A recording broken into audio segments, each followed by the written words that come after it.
Kirchhoff's voltage law. Now here we have 3 voltage sources and also we have 2 resistors, and we know that whenever we have voltage, the small one is minus and the big one is plus. So this is minus plus, and here this one is plus and this one is minus, and here this one is minus and this one is plus. And current goes from the lower potential to the higher potential to the lower potential. Let's assume current is flowing this direction, okay, minus to plus. If current flowing from minus to plus, that's positive. So here this is the positive one, and if the current goes through this and here is going from plus to minus, so this is going to be negative voltage. And here also is, if it goes this way, then this is going to go through this and go through this way, so it's going to go again with plus and minus, so it's going to be negative as well. And according to Kirchhoff's voltage law, addition of all the current in a circuit is equal to 0. So we can actually use that to find the current.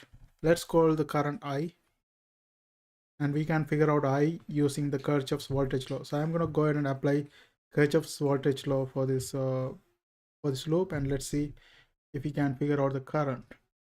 I'm applying the KVL. So first we have a positive 50 voltage,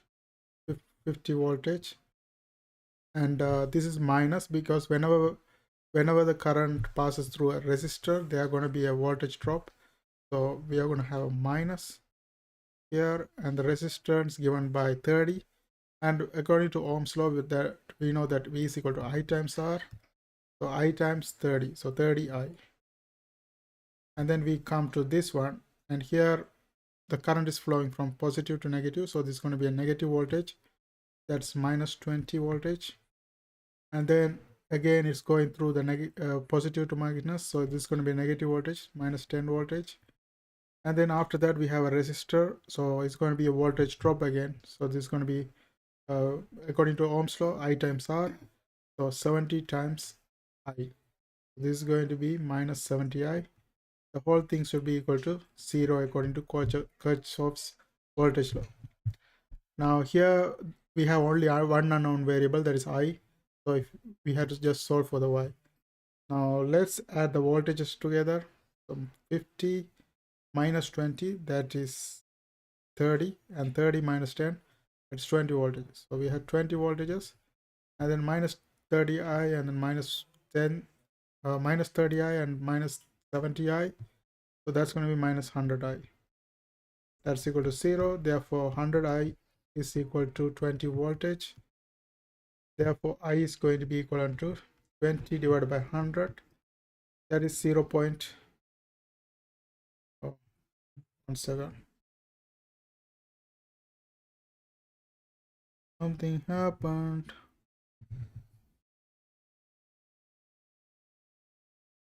Okay, you know what? Yeah. Yeah, just okay. Here we go. So 20 divided by 100, that is 0.2 ampere.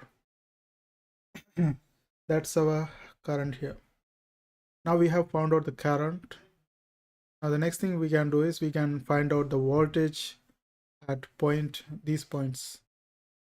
We can find the voltage at point A, point B, and then point C, and then point D. Okay, now let's look at the voltage at point B. Here we have, let's assume this is a 0 voltage. This is 0 voltage right here. Then the voltage across point B is going to be addition of 50 voltage, like 50 voltage right here. So the VB is going to be just 50 voltages right here. And then at point C, we are going to have a voltage drop, and it's going to, so delta V, let's call it delta V, the voltage drop, that's delta V, that is equivalent to negative I times R1 in this case, negative I times R. Here this is R1 because that's the resistance we have right here. So negative I times R1. Why it's negative? Because there's going to be a voltage drop in every resistor. So that's why we have a minus here. And then delta V is basically the difference between the voltages. That is here VC right here minus VB. So VC minus VB is equivalent to negative I times R1. Now we can go ahead and plug our values. We are interested in finding the VC because VB we already know that's 50 voltages we found before. So if we rearrange this equation, this is going to be VC is equal to VB minus I times R1. And we know that VB is equal to 50 voltages. So I put 50 here. And we just found out the current that is 0.2 and 0.2 right here. And then 30 ohm resistance, 30 right here. 30 times 0.2 is 6. So 50 minus 6 is 44 voltage.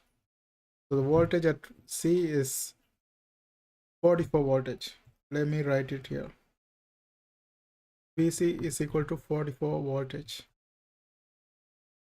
The next thing is we can find the voltage across VD. Now we have seen, we know that 44 voltage is at VC, and here this is minus 20 voltage.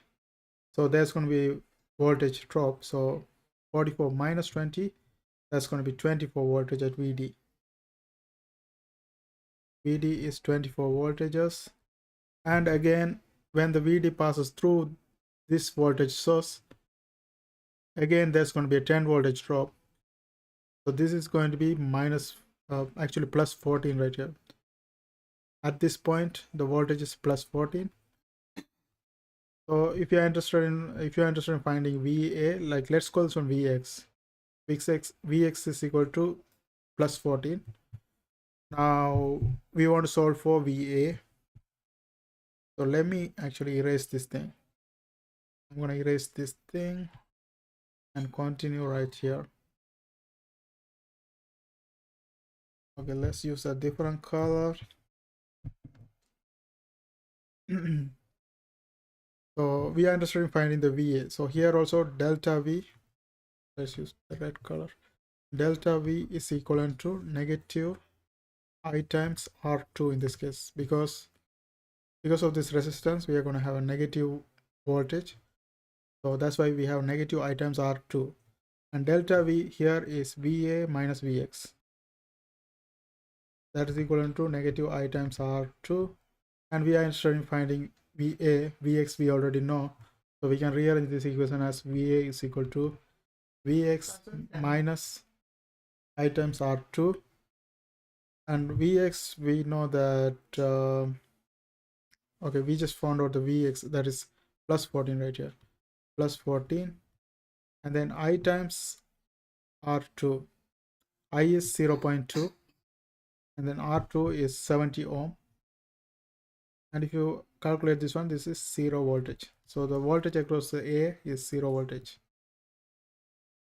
And that's how we can use Kirchhoff's voltage law to find out voltage, current, and solve many things. And I hope you guys find this video helpful. Thanks for watching. Don't forget to subscribe my channel. See you guys on my next video.